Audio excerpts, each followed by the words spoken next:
My name again is Peter DiMarzio. I work for Homeland Security Investigations out of Boston, the Victim Assistance Specialist. I cover the entire New England area, so that's 73,000 square miles.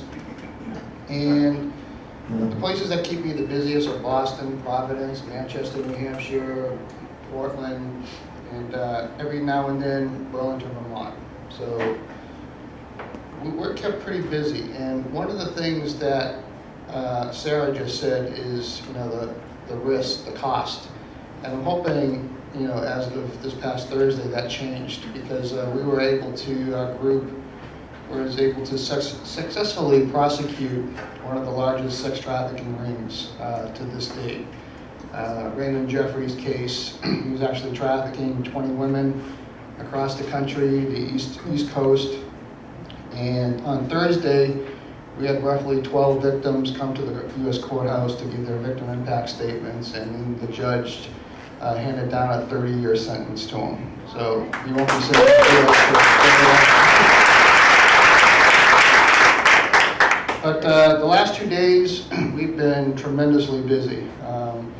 We've had 3-4 operations within the last 2 days involving women, involving young minors as young as 13 years of age, out in the Worcester area in brothels, down in Providence, Rhode Island, and also up in Portland, Maine. So it's not going away. If anything, we're seeing a lot more of it, unfortunately.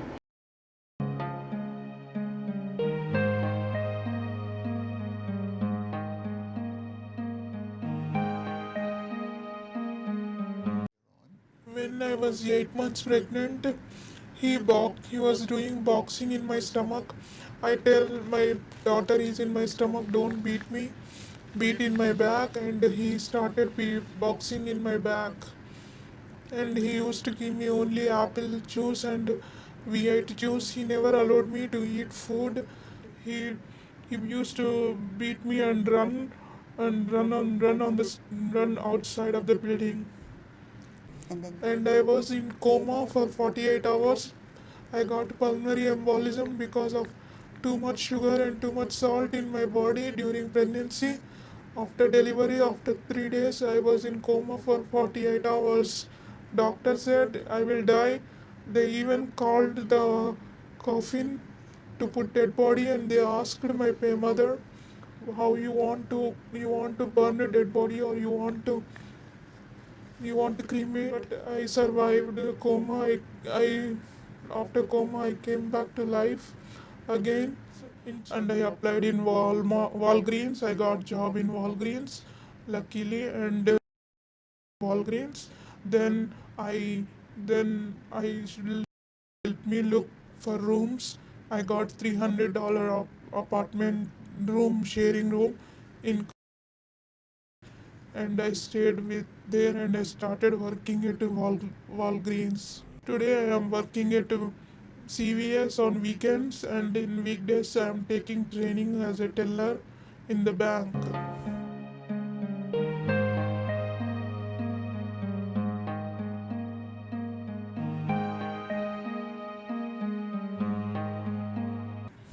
I've been graciously invited here tonight to talk about the opioid epidemic, not only in Quincy, not only in Massachusetts, but it's national. First, let me explain what an opioid is for those of you who may not know. An opioid is a prescription medication that is given for pain. And there are other opioids that are illegal substances, such as heroin. So in talking about opioids, some examples would be morphine, heroin, OxyContin, Percocet 30s, or they're known as Perc 30s, Vicodin, etc. And in the best of all possible worlds, they're given to control pain. But unfortunately, many of these substances are highly addictive. And that is what has brought us to what the Center for Disease Control in Washington, D.C. is calling a national epidemic. Addiction is a brain disorder. When you start to abuse these substances, your brain changes. The electrical wiring, if you want to call it, in your brain changes. You just can't stop. And if you just try to stop without help, you get what is known as dope sick. So going back to, we had 2 parents especially, who still are very active members in our coalition, who both of their sons were active users. Now, I also want to say that these people were solid, middle-class people. Both parents worked. Both took great care of their children. The children were given religious training, sports, you name it. The typical American child, right. Wonderful, experiences in their life. But they made bad choices. And so I would like your audience to know that these people who are addicted to these drugs, they are somebody's loved one. They are somebody's son, daughter, father, mother, sister, brother. And this is why I'm so passionate about trying to get people to understand that. They're not bad people. Yes, they've made a bad choice. They could have done something better, but they're in it now. Do we just leave them? And if you hear the stories of the moms and dads, you can't leave them alone. I defy you to leave them alone.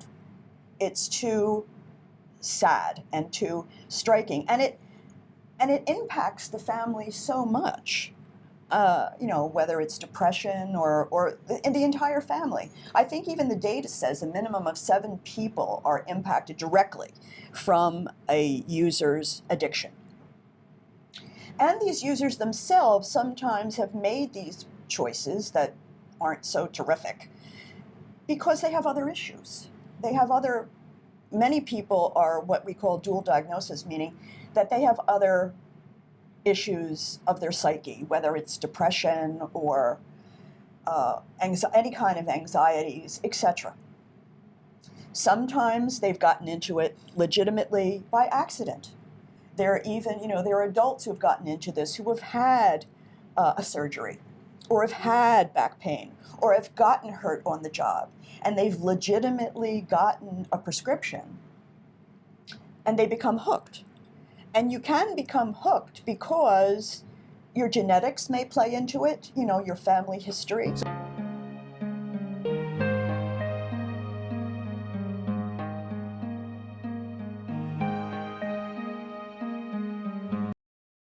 So the LGBT Aging Project is a organization that it's a program of the Fenway Institute at Fenway Health in Massachusetts, in Boston, and our focus is to bring cultural competency training to mainstream elder service networks and organizations to make them more aware and to make them more inclusive and of LGBT, the needs of LGBT older adults. We, instead of creating a whole new service delivery model for LGBT older adults, we just want to, in Massachusetts, we have such a great elder service network that, with the aging service access points, the councils on aging, the senior centers, it's a fantastic network. So we want to be able to make sure that they are able to do their best and to meet the needs of all people in their communities. And LGBT is one population that has just traditionally been overlooked and underserved. And the reason being, one of the main reasons being, is that this is a population, if you pause and think about what the world was like 40, 50 years ago, when these folks were coming of age in the 50s and 60s, it was not okay. It was actually not only just not okay, it was against the law in all 50 states if people were gay. So they could lose their jobs, they could lose their housing. If they had children, they could lose the custody of their children. So this population just knew, fly under the radar screen, don't draw attention to themselves, not to get in any trouble. And so they went about their lives and doing just that. And some were able to form some kind of close social networks. Many were even afraid of guilty by association, so they weren't even doing that. They were just kind of going about their lives. This population is also, sadly, very estranged from their families. And I think if you think about in terms of, culturally, like family plays such a critical role in so many cultures, and to not have that, and that came about because families just didn't know how to do. There was no such thing as PFLAG, Parents and Friends of Lesbian and Gays Everywhere. That there was no such thing. There were no support systems. So there's a lot of shame in there. People found out they had gay children or whatever. So the divide just got further and further. So they're not out to people, friends. They're not out to coworkers. They don't have family. They're just kind of flying under the radar screen. And they go about their lives, and many did the best they could. But it's when they get to be elders and they need the support. They become frail, and they need support. They need elder services, but they're afraid again, even though the world is changing, even though now, gay marriage is the law of the land in all 50 states, they're waiting for that shoe to drop. They're afraid that they are in their frail state, that they will be discriminated on again.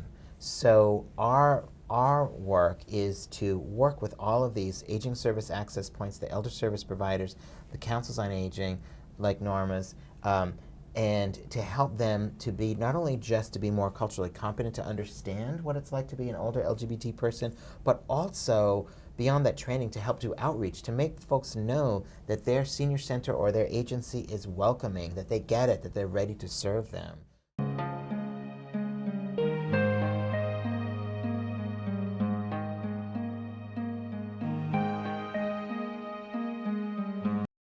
So LGB is lesbian, gay, bisexual, and then the Q and the T sometimes people are trying to figure out. So the Q actually stands for queer, which we consider those first 4 letters a sexual orientation. And then T stands for transgender, which is a gender identity. So we want to make a differentiation between what sexual orientation is and what a gender identity is. So you'll hear both, but a lot of times people now are using LGBTQT to be able to talk about the community. So DOVE stands for Domestic Violence Ended. It is a domestic violence agency in the Quincy area that serves the greater Norfolk County. We're really committed to being able to serve diverse communities and just promote safety, healing, and also understand our services as both being responsive, so meeting with clients and meeting with people who come in who've experienced domestic violence in their life, but also preventative. So we have outreach and education, and I'm actually in a position where I'm fortunate enough to do both of those things at the same time.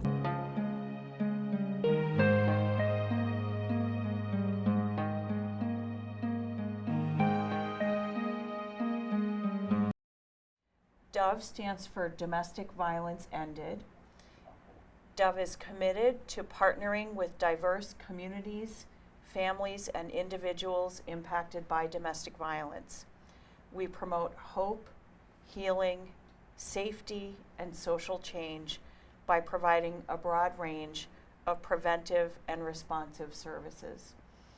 DOVE was established actually originally out of the Quincy Mayor's Commission on Women back in 1977, 1978, and originally the very first shelter opened on the grounds of Quincy City Hospital.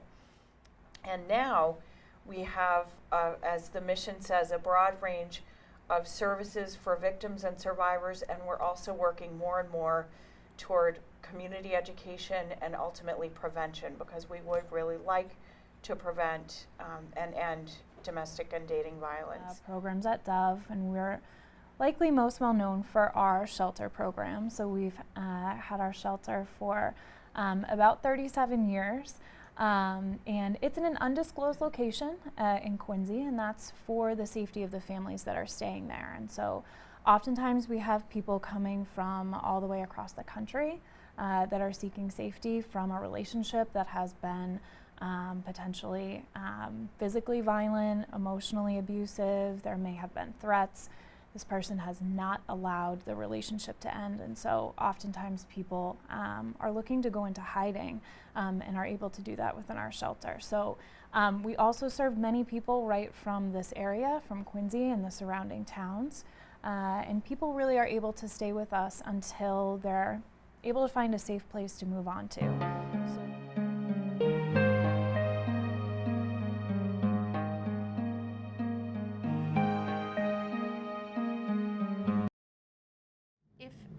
you've had depression after one pregnancy, you are more likely to have it after subsequent pregnancies. And that's something women don't think about. They think, well, you know, I've been through this once, this should be fine. And it doesn't turn out that way. And then all of those feelings of inadequacy are even bigger.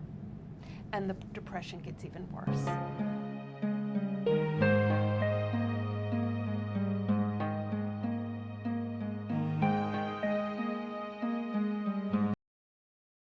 You know, this man was interesting also because he had a 14-year-old stepson, and he had 2 biological children with his wife, but every incident of abuse towards his wife would start with a fight with his stepson. Oh, no. Because he felt like his wife was spoiling him. the stepson and pandering to the stepson. So he would start to discipline the stepson, and then it would turn into a shoving situation with him, and then his wife would try to intervene, and then he would start shoving and pushing her. So before he came to our program, he had at least 30 incidents like that started just like that. Unbelievable. And so this man completed the program, and I took him to speak to a group of battered women and people that work for a battered women's program. He was asked, one of the women asked him, what was the turning point for you? What was the thing that really made the most difference to you? And he said he remembered in the group that he was describing another incident where he had pushed his son and ended up pushing his wife, and the youngest man in the group, who was only 18 years old, he asked him a question. He said, dude, do we even like this kid? And he was right. He was offended. He said, like, what kind of question is that? Of course I like him. He's my stepson. And then the other kid said, but does he know that you like him? Because if he doesn't know, then it doesn't count. Right? That's true. And so then the 18-year-old talked about how he had a stepfather, and he never felt like his stepfather liked him. And so he always made it a point to give him a hard time, you know. Interesting. The rest of his life. And so that was a very helpful thing, because then we focused on the need for him to really develop more of a relationship with his stepson, to become his buddy. And to really kind of back off of trying to discipline him, to let his wife handle that, you know. And so that's what he did. He just started focusing on having a stronger relationship and taking him, you know, to sporting events and taking him on walks. And it really changed everything. It changed his relationship with his stepson. It changed his relationship with his wife. And it just was a huge starting point. But it started with an 18-year-old helping a 42-year-old, right? Wow.